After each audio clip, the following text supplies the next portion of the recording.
कर्म और भाग्य। एक बार की बात है, गंगा नदी के तट पर भगवान शिव का एक मंदिर था।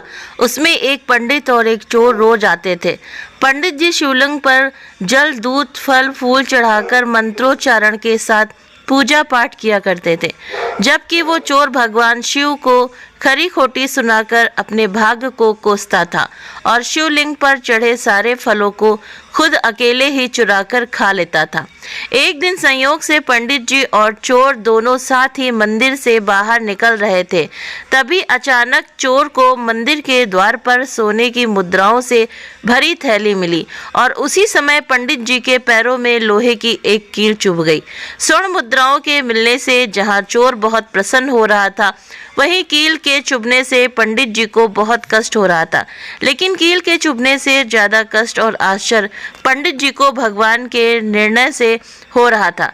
पंडित जी ने शिव जी को संबोधित करते हुए कहा, हे भगवान, मैंने आपकी इतनी पूजा पाठ की और बदले में मुझे इतना कष्ट मिल रहा है, और इस चोर को अपने कुकर्मों का ये कैसा मीठा फल मिल रहा है।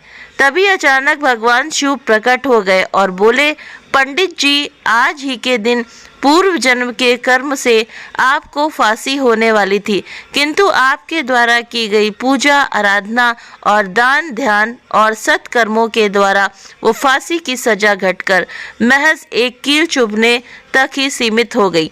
जबकि इस चोर का आज राज तिलक होना था, लेकिन अपने कुकर्मों के कारण वो पुरस्कार घटकर कुछ स्वर्ण मुद्राओं तक ही सीमित हो गया।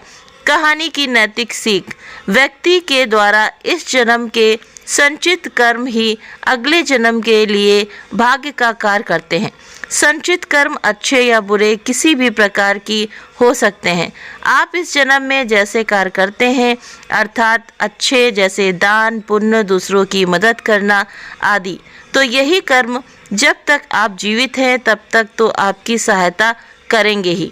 और जो बचे हुए कर्म हैं, यदि आप मृत्यु को प्राप्त होकर अगले जन्म को प्राप्त करते हैं, तो जो कर्मों का फल आपको इस जन्म में नहीं मिल पाया है, वो कर्मों का फल या संचित कर्म आपके अगले जन्म के लिए भाग्य का कार्य करते हैं।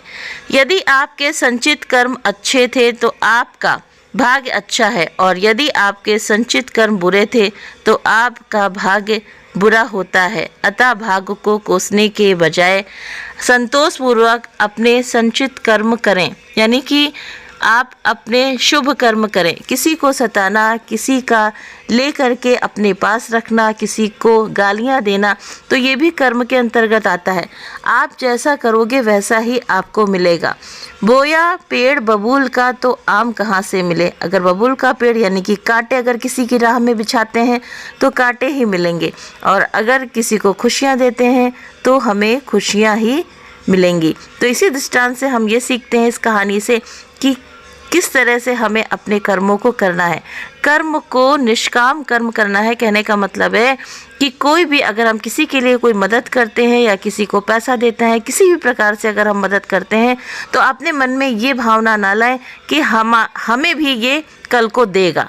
ऐसा नहीं है। कहते नहीं कि आप राइट हैंड से करो कर्म, कुछ भी करो दान पुण्य, तो आपके लेफ्ट हैंड को पता ना चले।